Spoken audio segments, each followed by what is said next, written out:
Today we're going to tear down an old Sony HVC2200 Color video camera that is 1981 vintage.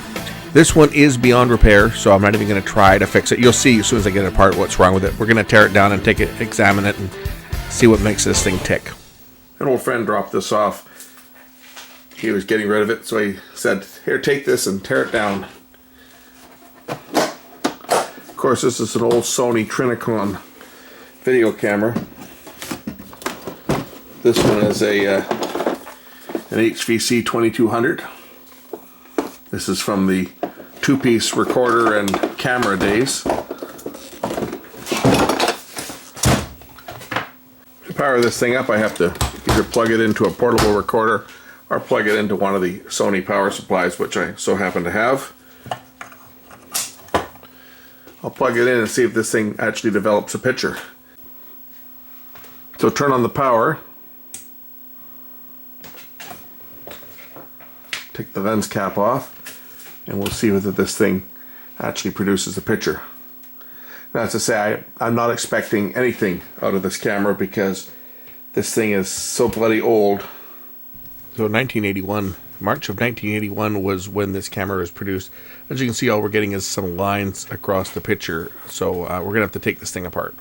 So I think my math is about as good as yours. 37 years old.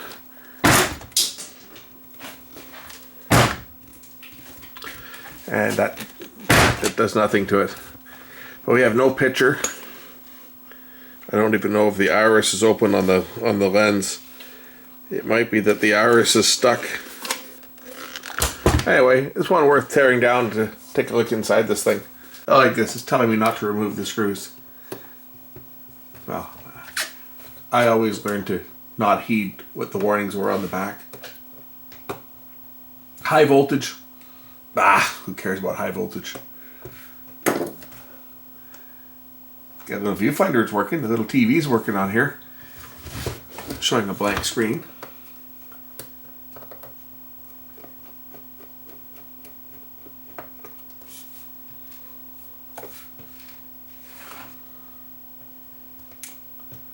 If nothing else, I can keep the lens cap as a place to put screws.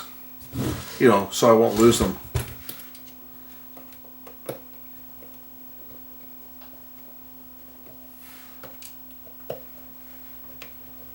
Say there's a good chance that this thing's going to end up where it was going to end up before it was dropped off at my door, and that's in the recycling center. But we'll just pop it apart and see if there's anything obvious that's not working on this thing. Now you got to be careful when you're working on these tube cameras because they do have a little bit of high voltage in them to operate the Vidicon tube. Sony call it a Vidicon, but it's still just a Vidicon tube. Okay, that's mistake number one because this is the Vidicon tube, which, well, you'll see. When we take the tube out, you'll see it is completely different than a conventional Vidicon.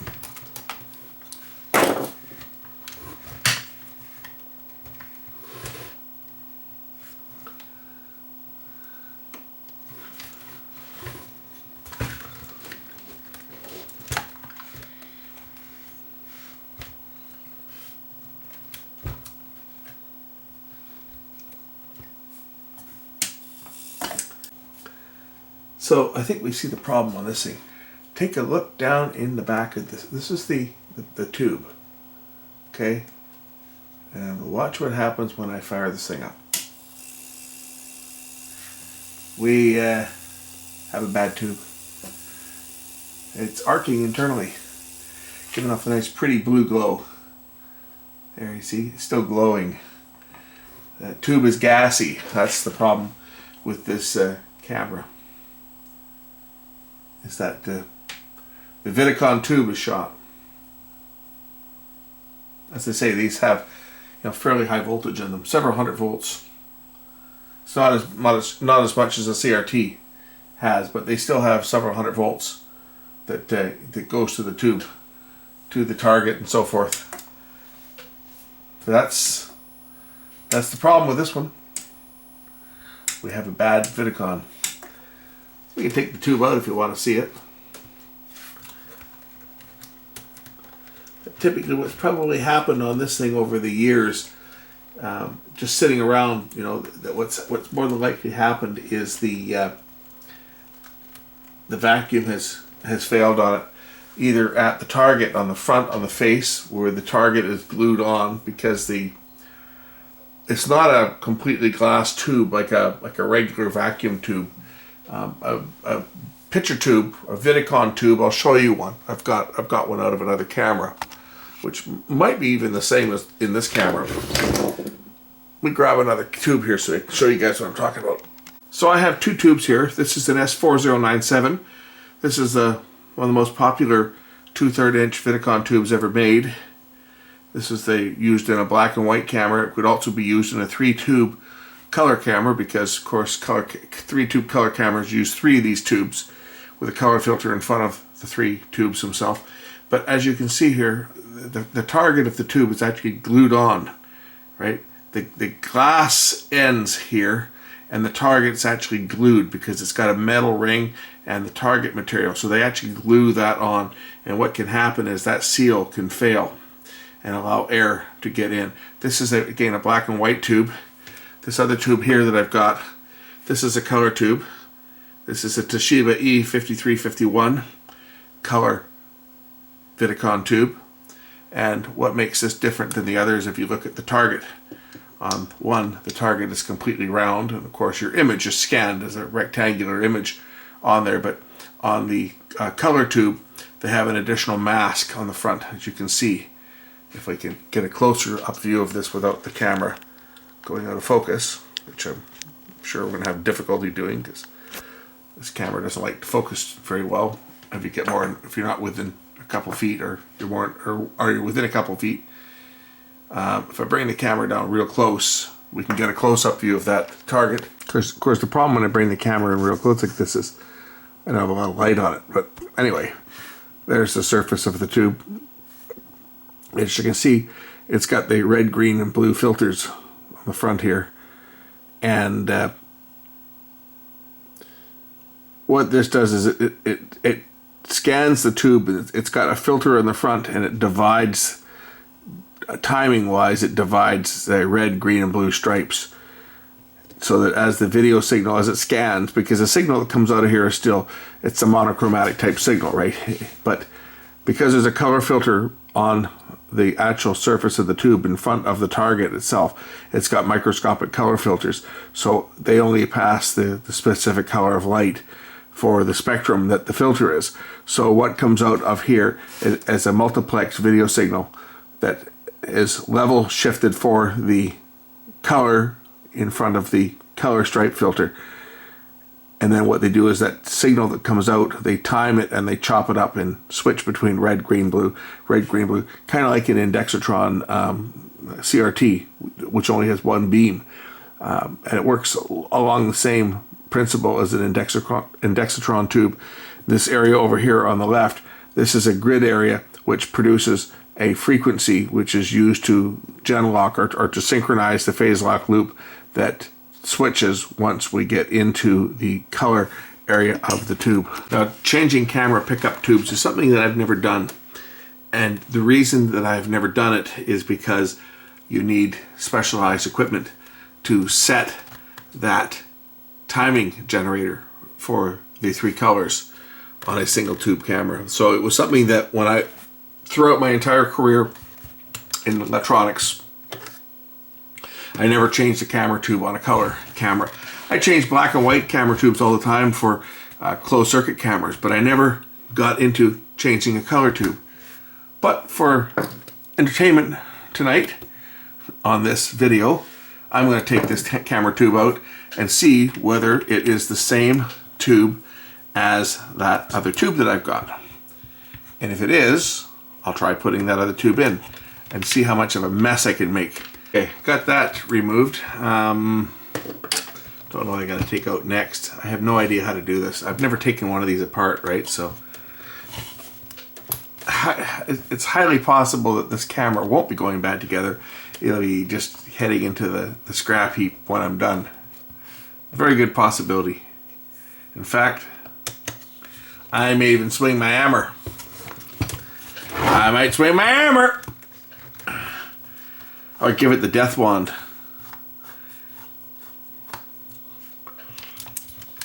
Okay, what am I doing now? I have no idea.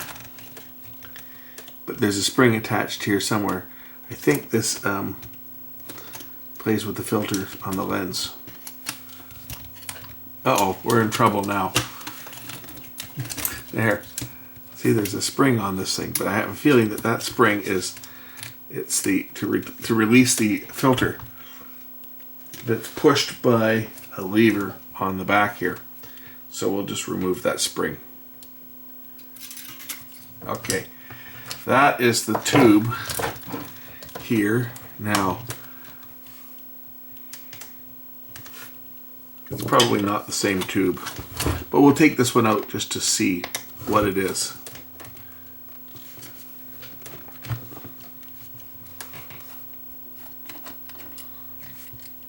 Also because I've never taken apart one of these Sony tube cameras before. At least not down to the tube. I have a 2800 sitting over on the shelf there actually. That still actually works. At least it did last time I turned it on. It might not work anymore. You know how electronics are when they sit around. Sometimes they just kind of go foobar. Okay, that's the yoke assembly, but what is holding this in place might be these screws here into the back of the lens.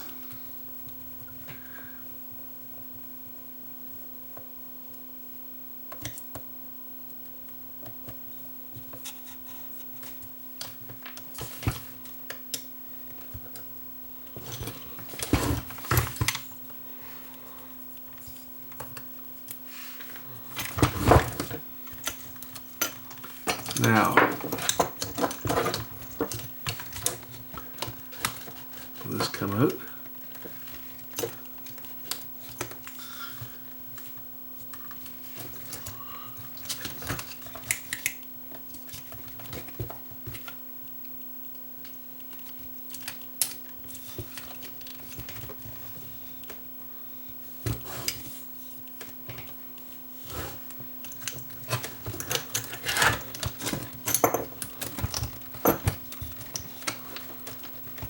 Okay, the socket comes off the back of the tube. I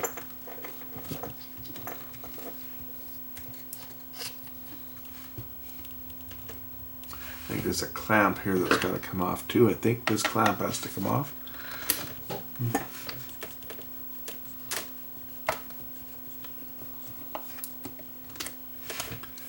And there's another piece down here.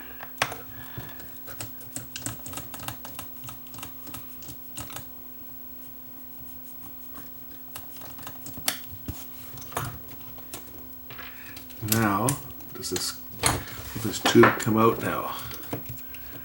That bracket will come off. Okay, now the tube should pull out of the, there we go. There's how the tube comes out, right like that. Sort of. What else am I missing? I have a feeling that there's another wire that's connected to this thing for the target that's connected maybe to the preamp on the other side. So I think I got to take the other side panel off here. I'm pretty sure the target is connected directly into the preamp, which is going to be on this side of the camera.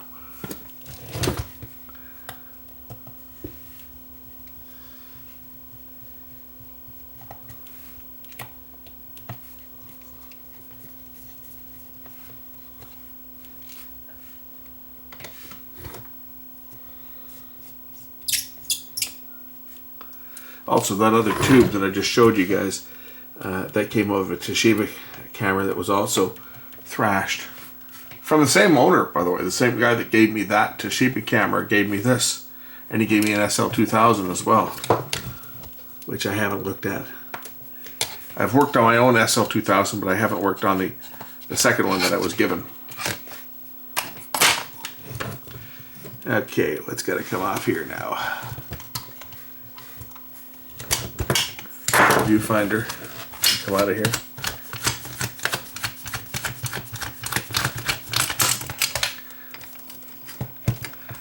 bracket might actually be useful for attaching my camera to the tripod it's on. Let's take a quick connect.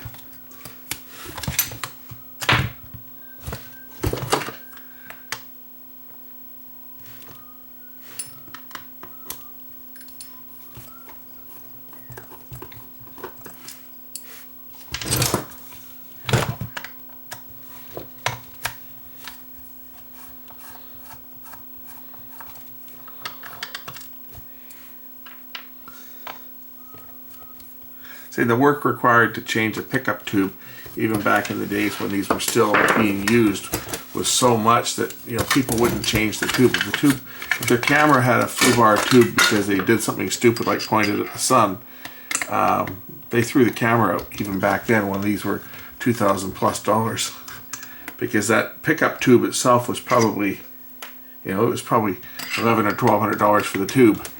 I mean, they were not cheap, and then you had all the labor to change it. So typically, if the tube was shot on a camera, the camera was never repaired. Okay, where am I getting into this preamp? This is it here. It's gonna have a cover on it, I think. I don't know if it comes off. It should pop off. There we go. There's the preamp cover. It's soldered down up the top here.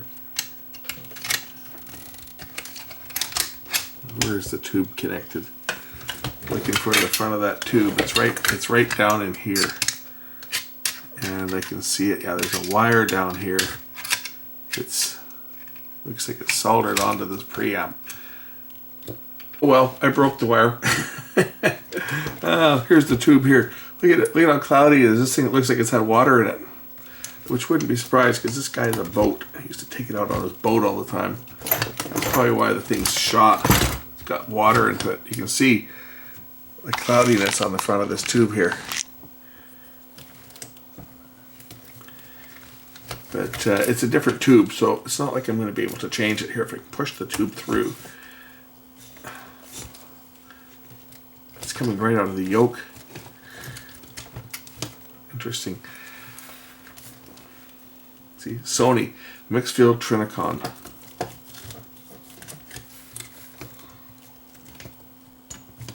Unplug that plug. Unplug this plug. Take the entire tube out here. See if I can pull it through.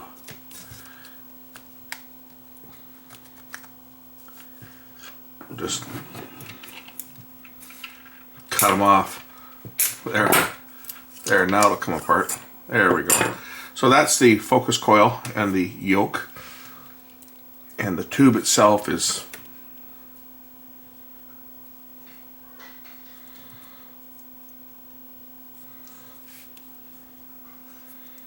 actually inside here, and it's all sealed and aligned. But you can see how bad that is. Take a look at this. Look at the target on this thing. Now again, to change the tube, you don't have to take it all out like this, as I'll figure out when I figure out how to get the tube out. It's held in place from the front. If I had pulled the lens off the camera, I would have been able to unscrew the cap, the bracket that holds it in place, and push the tube through from the back. But I don't have a manual for this. But hey, now I know how to take it apart for the next one. This should come out. This front piece should come out here. This might unscrew. There, that's how it comes out. This front piece unscrews. Okay, there's the filter. That's you can see all the salt on there. And then there's going to be the mixed field filter in front of that. And there's the tube. Wow! Isn't that a cool looking tube? I'm going to hang on to this just for my collection of old tubes. Look at the inside of that tube. That's incredible.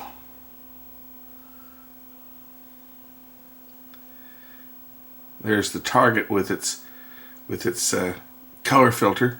This is the readout here. This wire here. This is the target wire, which is actually attached, soldered right to the ring here of the tube. And this here, I have a feeling this is a backlight, that they flood the surface of the tube with a light.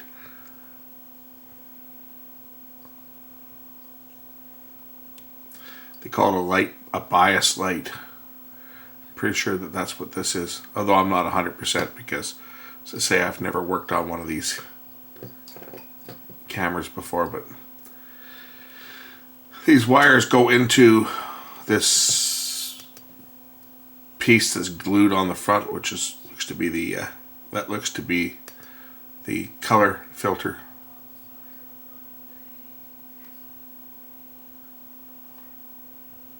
Wow!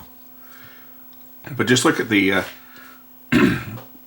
intricate work here on the inside of the tube. That's incredible.